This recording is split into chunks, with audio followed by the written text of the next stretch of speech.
Todas as mulheres, em essência, todas as mulheres são deusas, ou estão em vias de endeusamento. As loucas desperdiçando azeite em noites de orgia, as castas desperdiçando arrebóis imensos de alegria, as ponderadas com seus encantamentos noite e dia. Uma quis me dar o céu, a outra sua virgindade. E teve aquela que me prometeu um filho. Em todos os lábios pulsam filamentos escarlates. No entanto, apenas a minha amada é eterna, doce como o ópio e certa como a morte. E quando ela chega, tão plena de sol, e inverno de si mesma, choro diante da beleza.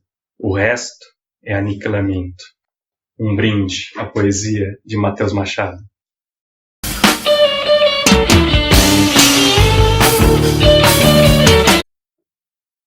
Bem-vindos ao Sala de Leitura. Hoje eu tenho o prazer e a honra de ter ao meu lado Matheus Machado. Matheus, um brinde à sua poesia e à sua prosa. A nossa poesia.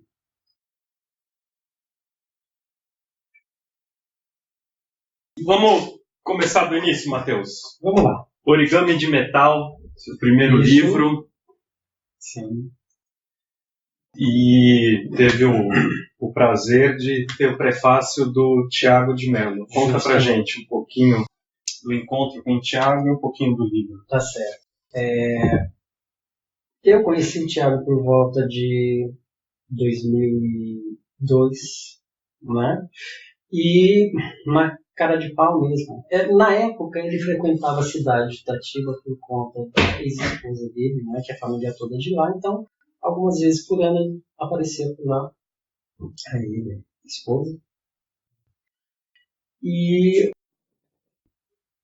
tinha a reunião dos amigos dele, do grupo que ele fez de amizades da cidade, amizades em comum, e eu acabei, certo dia, batendo na porta lá da casa onde ele estava, com os poeminhas, e ele me recebeu muito bem, ficou com meus poemas, falou, olha, volta amanhã.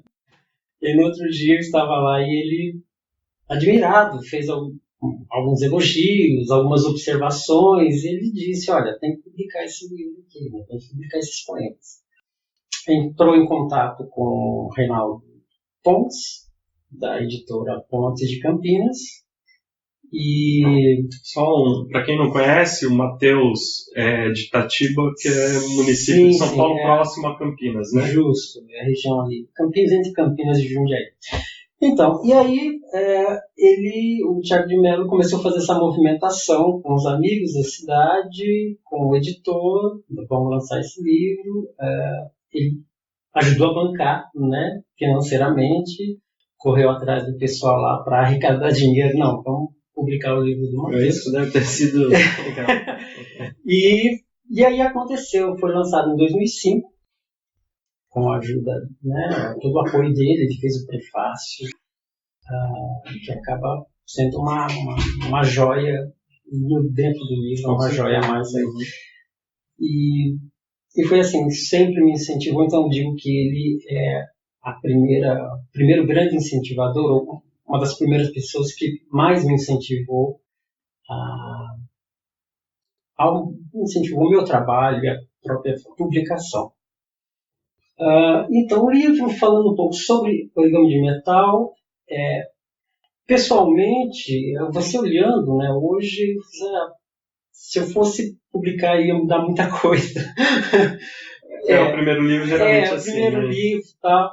Mas eu acredito que com o olhar do Tiago, e ele me ajudou a montar esse livro, né? Ele me ajudou a escolher poemas, então tinha muita coisa na época e ele foi, olha, vamos publicar isso aqui deixa de lado e tal.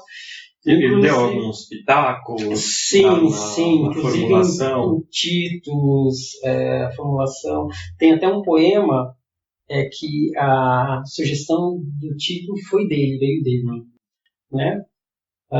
Então, tudo isso aconteceu com essa influência, com essa ajuda dele, né? Eu perdi o contato com ele faz algum tempo porque, por conta da idade, ele mora em Barreirinha, no Amazonas. Até onde sei, tem viajado muito pouco por conta da idade também, né, dos problemas de saúde.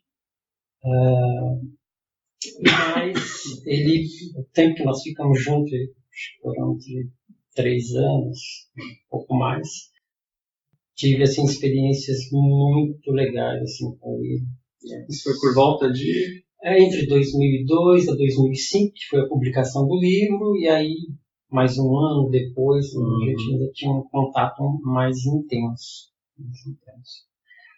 Falando do livro, na minha opinião, assim, eu gosto muito do último capítulo do livro, porque ele está até mais próximo, ele está mais trabalhado. Eu acho que eu estou já buscando, né, me firmar na minha linguagem. O poeta Carlos Nejar, que eu conheci Carlos Nejar através do Tiago de Mello, e o Nejar falou, né, na época que eu publiquei o segundo livro, A Mulher Vestida de Sol, ele disse, fez o elogio do origami, e ele falou assim, aqui você ainda está titubeando um pouco, tá, mas aqui no segundo livro você já está com uma linguagem mais própria, mais formada. Se bem que o Tiago ele disse que,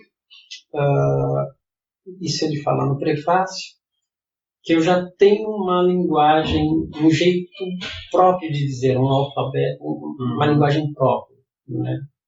E isso é difícil de se conseguir, quer dizer, leva anos, né, de trabalho e tal, para você alcançar a sua linguagem.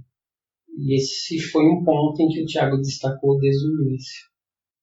E você estava dizendo, né, que o Tiago fez algumas anos, você tem algumas anotações? Sim. O manuscrito, né, o original, antes de passar pelo Pontes, passou nas mãos do Tiago e ele me ajudou a montar o livro, né, os lugares dos poemas, tira esse verso, coloca isso. Ele é de uma inteligência incrível, assim, muita sensibilidade, né, toda essa experiência que ele tem com poesia. Ele morou no Chile, na casa do Neruda, ele traduziu Neruda, Neruda traduziu Tiago, né? Então toda essa vasta experiência com outros poetas, com grandes poetas e tudo mais.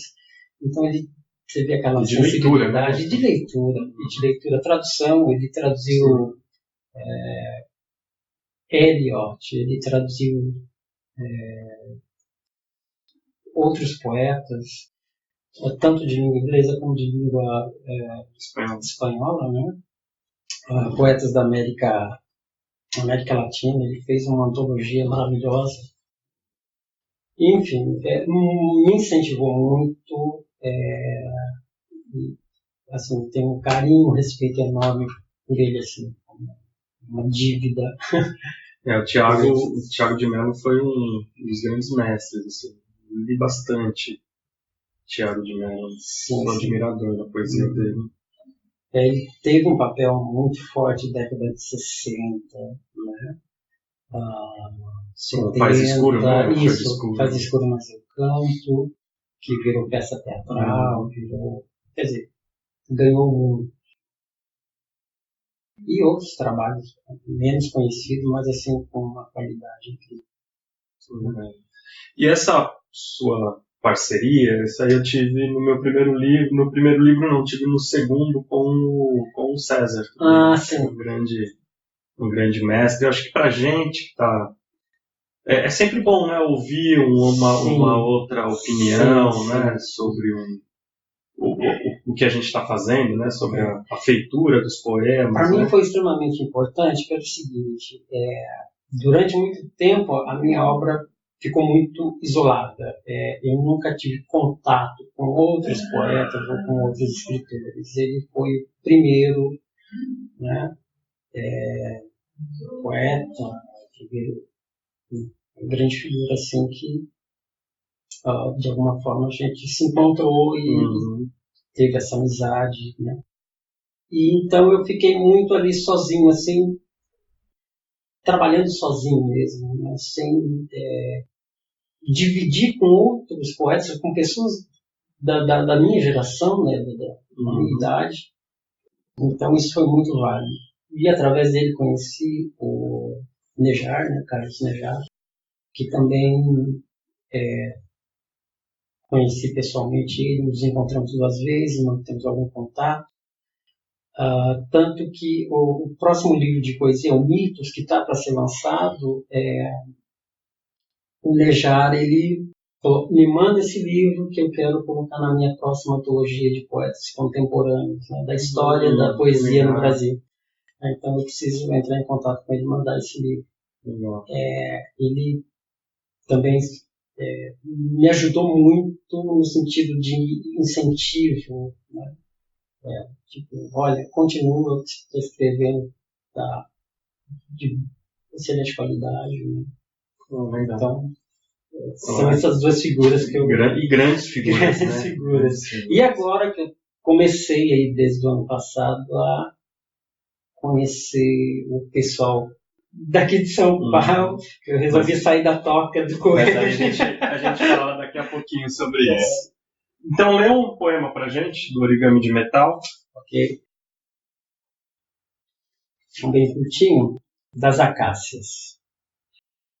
Bem me quer a pétala azul, encarnada a pele de mamute. Bem me quer o rude mosaico, rubro anjo que lutou com Jacó. Bem me quer o beijo orgástico, tímida acácia, enervada ao olho. É isso. E aí a gente chega na mulher vestida de sol, que é o que você estava falando, e aqui eu acho que a gente já encontra o Matheus Machado quase na sua totalidade, né? Eu mais solta, vamos dizer assim, mais selvagem no sentido de buscar colocar aí alguns elementos na minha poesia, por exemplo, animais. Eu sempre gostei muito desde criança, né, colecionando álbuns, figurinhas, livros sobre animais. Então, o que eu chamo de totemismo, né, essa coisa do totem animal, e aparece muito na Mulher Vestida de Sol, e muita influência da música, daquilo que que tem influenciado a música, né? Jazz, bandas, né, de rock que sempre teve muita influência, mas que sempre teve muita ligação com a literatura, né? Então, tem alguns elementos que eu me senti mais à vontade para escrever esse livro, né? Entre o Origami de Metal e a Mulher Vestida de Sol, há uma diferença muito grande, né, na questão da linguagem foi um salto. E na questão temática também, né? Foi um salto. Aquele textinho que eu te mandei, eu até falei que a sua poesia é universal, assim, que são vários universos que estão lá, né? Qual foi o momento de virada? É uma boa pergunta. Esse momento de virada, eu não vou saber dizer com exatidão. Eu acho, porque eu ainda me sinto em movimento. Se você pegar o próximo livro, Mitos, que será publicado, você vai ver que está em movimento, já indo para uma outra coisa que eu não sei ao certo, mas eu sei que é diferente. Então não dá para precisar isso. Me parece uma coisa muito de momento. Comecei a fazer e veio aquela onda toda e ficou.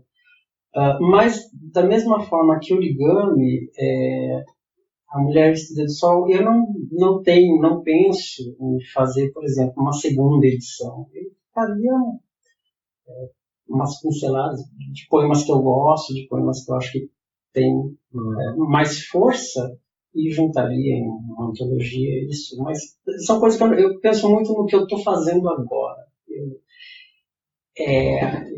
Tipo, o que foi feito está lá. Eu sei do valor, mas é como se eu tivesse que buscar coisa nova. Caminhar para frente, sem olhar para trás. Mas qual foi, assim, que é muito grande, né, a diferença dos dois tipos de textos. Eu lembro que quando eu li, caramba, é muito diferente, né? Então, sim. Qual foi, assim, quando você escreveu o texto, falou assim, que é isso aqui, né? Eu penso que a mulher vestida de sol, ela tem uma ponta de automatismo, ela tem uma ponta daquilo que se chama de pós-modernidade, embora eu não acredite, eu não gosto muito desse conceito, desse termo, eu não acredito em pós-modernidade, mas aquilo que se conhece por pós-modernidade, então ela pega uma abrangência de universos diferentes e tenta juntar aquilo. Agora, eu posso dar uma ideia de influência do que eu comecei a ler na época. Uhum. Muita coisa sobre mitologia, muita coisa voltada para arquétipo. Joseph Campbell, Mircea Eliade, são escritores que têm muita influência sobre o meu trabalho. William Blake? William Blake. Blake é bem... mas é engraçado que, assim, eu conheço William Blake bem antes do origami, mas assim, tem uma influência. Eu penso que William Blake, assim como aconteceu com Allen Ginsberg, a influência do William Blake é mais espiritual, é uma emanação poética, como se fosse uma herança, mas não estritamente no que eu escrevo. Eu não tento escrever como William Blake. Mas acho que tem alguns poetas que meio que vai sendo diluído, né? Isso, justamente. E eu conheci Blake na mesma época em que eu comecei a ler Rimbaud, em que eu comecei a ler Walt Whitman, que também é uma... que eu acredito que o Walt Whitman tenha um papel importante nessa universalidade, né? De abarcar o todo. E o que eu escrevi no texto também, né, é essa universalidade, mas com a ligação com o eu, né? O eu conectado a tudo isso, né? Sim. Eu acho que esse é o grande barato da sua poesia, que está no Whitman mesmo.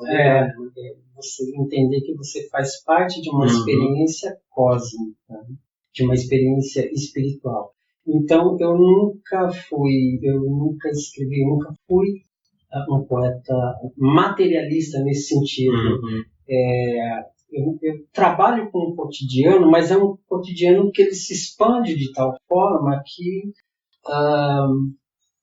eu não sei como é que está hoje, assim, não se tem um estudo ainda sobre o que está sendo feito na poesia hoje, na nossa poesia contemporânea, mas em alguns momentos talvez eu acabe destoando um pouco dessa coisa do cotidiano, dessa coisa do imediatismo, né? Então eu acabo escapando um pouco disso. E eu não sei até que ponto isso é bom ou ruim, ou de que forma as pessoas enxergam isso quando eu me lembro. E foi uma coisa que me chamou a atenção em você, quando eu li os livros, por causa disso, né? A gente chegou a conversar e perceber assim, né, que você é uma cidade do interior, então tá lá meio que isolado, mas ao mesmo tempo tá conectado ao grande universo, né? Sim. Acho que essa é a grande surpresa da sua poesia, né? Que a poesia que está lá no eixo Rio-São Paulo está conectada ao cotidiano, ao dia a dia, ao mundo do trabalho, cidade grande. A sua não, né? Ela não é tão urbana como a maioria do que se faz em poesia, né, do que os poetas buscam. Porque tem essa coisa da experiência ali, né? O poeta vive ali a sua... Tem um poeta que trabalha essa questão da urbanidade, é um tal de Claudinei Vieira, que é muito bom. Primeiro livro dele, fenomenal. O famoso Claudinei, isso aí. Então, é meu editor, diga-se de passagem. Então, eu posso dar algumas dicas para... Mas antes eu quero que você leia um poema, para a gente materializar isso para quem está assistindo para a gente, essa potência do seu texto. Vou fazer o seguinte, eu vou ler 2 pequenos na sequência. O primeiro chama Peiote. Tornozelos encharcados sem culpa, mescalina explosiva na minha cabeça, a morte passeia sem rumo certo. O segundo poema chama Língua. Serpente árabe, tua escama entre as pernas, libélula sobre minha boca, tua polpa sem ferrugem, teu lagarto agridoce. Com teus lábios carnudos, arrebata-me. as citações, que eu gosto muito de citações, e você pega das influências, né? Por exemplo, Eugênio Montale é um poeta que eu tenho uma paixão. São 3 poetas italianos que eu gosto muito: Eugênio Montale, Giuseppe Ungaretti e Salvatore Quasimodo. E o Montale, ele tem um verso que eu amo, que ele diz assim: dizem os antigos que a poesia nos eleva a Deus. Talvez não seja assim, né? Talvez eu não consiga isso, alguma coisa assim. Mas essa ideia clássica de que a poesia ela te eleva, ela tem essa propriedade de levar o ser humano a um patamar superior, ao sagrado. Isso para mim é muito forte e acaba sendo uma espécie de canal para você começar a entender um pouco do que eu escrevo. E aí também as influências de escritores como Campbell e Mircea Eliade. Então, isso começou no origami, mas na Mulher Vestida de Sol tem muito essa influência do xamanismo, de culturas pagãs, né? Então, tem essa coisa que é muito forte. Que são veias religiosas que tem essa ideia, né, da sacralização do que está ali, né? Sim, aí entra Blake, né? Isso, talvez talvez seja essa tudo que vive é sagrado. A minha leitura. Sim. Que eu acho Blake muito presente no seu texto, sim, talvez seja por conta disso. E toda essa influência, tanto o xamanismo, o paganismo, ele aparece muito no último livro de poemas que está para ser publicado esse ano, o Mitos, de uma forma até mais gritante e mais abrangente. Então há experiências que vai desde o xamanismo, a gnose, culturas afro-brasileiras, religiões afro-brasileiras e assim por diante. E dentro do próprio cristianismo tradicional, o cristianismo. E então esse é um livro de transição, né? Então a partir daí a partir desse livro tem muita coisa que eu vou deixar e vou acabar dando outro salto, buscando outro salto. A questão do cristianismo é bastante marcante na sua obra, sim, né? Citações, passagens, nomes bíblicos, sim. Né? Desde no origami já começa alguma coisa, né? Um poema chamado Cefas, né? Que é Pedro, né? Cefas em aramaico. Na Mulher Vestida de Sol isso também aparece, mas na Beleza de Todas as Coisas está mais forte. Inclusive eu faço uma citação de Nick Cave, que Nick Cave, ele, além de ser uma influência musical na minha obra, ele é uma influência literária também, que ele é romancista. Né? E ele fez o prefácio do Evangelho segundo Marcos, um prefácio muito interessante. Eu peguei trechos, usei como citação no 3º livro, A Beleza de Todas as Coisas. Então, e lá na Beleza de Todas as Coisas eu coloco da seguinte forma, que a pessoa de Cristo, Jesus Cristo, ela tem uma influência, uma importância muito grande no que eu escrevo. Não apenas como personagem histórico, como um herói, né, como um arquétipo do herói, mas como divindade, né, como divindade também. Claro. Agora, o que eu percebi, e isso se repete na Beleza de Todas as Coisas também, mas na Mulher Vestida de Sol mais, não sei se você vai concordar comigo. A mulher, e aí você falou de Jesus Cristo, eu tinha feito até uma leitura contrária, né? A Virgem Maria, aquela que carrega, né? A grande novidade, né? Sim. A grande nova, e as suas mulheres ao longo do poema tem isso, né? São sempre sagradas, né? Tem sempre algo de sacralização em torno da mulher.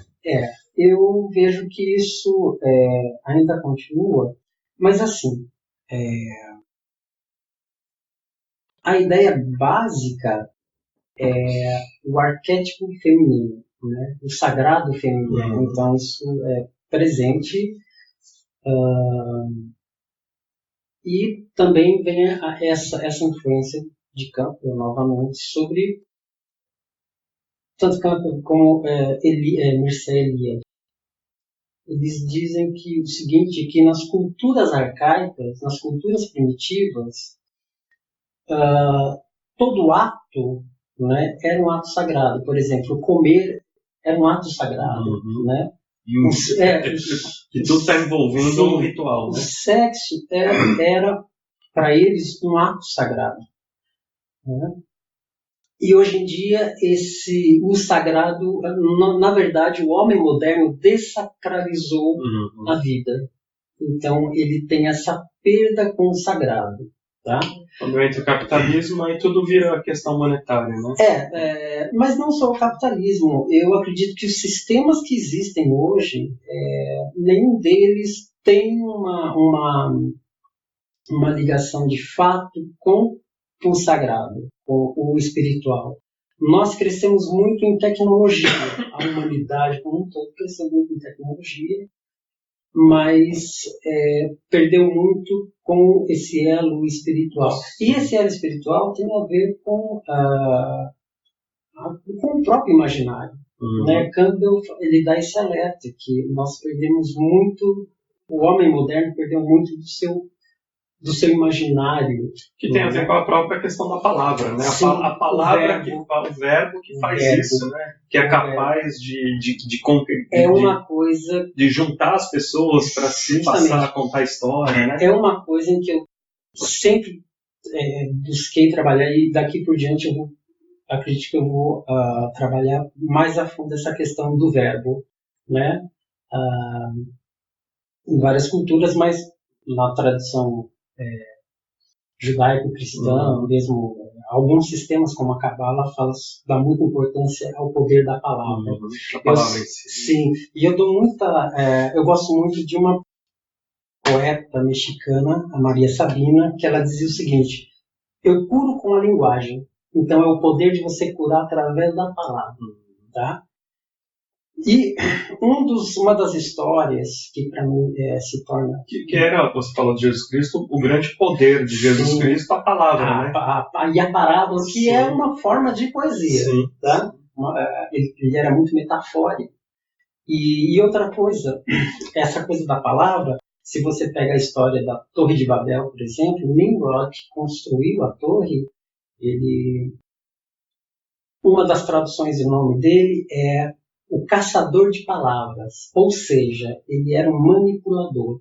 E olha que interessante, existem algumas pinturas da Torre de Babel, eu não me lembro agora qual artista que é, Bruegel, eu não vou me lembrar. Bruegel é famoso, sim, né? É justamente essa.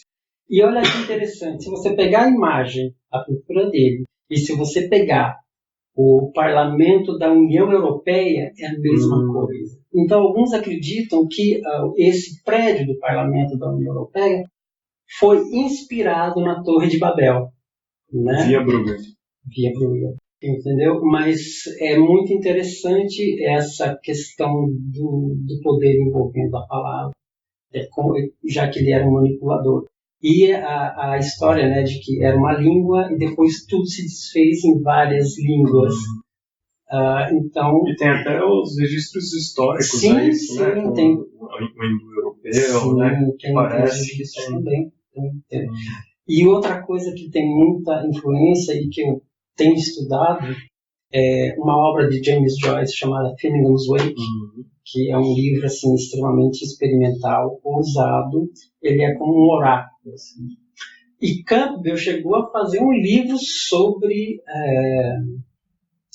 James Joyce, sobre Finnegan's Wake. Tem muita gente que fala James Joyce, Ulisses, né? Isso. Mas aí quando você conhece Finnegan's Wake, Ulisses fica meio que parecendo coisa de criança, coisa de adolescente, é para iniciante. Finnegan's Wake, ele tem toda essa questão da palavra, do arquétipo, e eu cheguei até, inclusive, fazer um artigo relacionando Finnegan's Wake com Torre de Babel e também com aquela música do Chico Buarque, Construção. Então, eu fiz um paralelo entre as duas coisas, né? Sobre... aí entra também William Burroughs, que ele diz, a linguagem é um vírus. Então, essa ideia de que a poesia é brincar com palavras, eu não brinco com palavras. Eu levo a palavra muito a sério. Até com certo medo. Brincar com palavras, quem disse é o José Paulo Paes. Eu tenho uma Mas é num livro de poesia para infantil. Sim. Então é isso, Mateus. Quero, mais uma vez, fazer um brinde à sua poesia e à sua prosa e agradecer a presença. Eu que agradeço aí. Então, gostou do papo, gostou do Mateus? No curtir, que isso é importante pra gente. Se não é inscrito, se inscreva no canal. Seus comentários. Deixe os comentários, façam os pedidos dos livros. Certo? Isso aí. Até. Todo mundo guarda dentro de si uma tragédia pessoal. Fracassos não existem. Não é fácil ser poeta em uma era de vulgaridade. A gente se contamina. Não é fácil ser amigo de Deus. Você vai renunciá-lo e ser expulso do Éden. Vai fugir dele como Jonas fugiu. Vai se esconder nas cavernas como Elias. Vai para o deserto, vai cruzar os oceanos. Não importa. Você será encontrado cedo ou tarde. Mas o melhor da vida é que, apesar de enlameados na merda, quando se tem um pouquinho que seja de bom humor, podemos rir das nossas derrotas, das nossas idiotices, de nós mesmos. Podemos gargalhar como loucos, rir como hienas, mesmo que seja diante da carniça. Não é fácil ser amigo de Deus.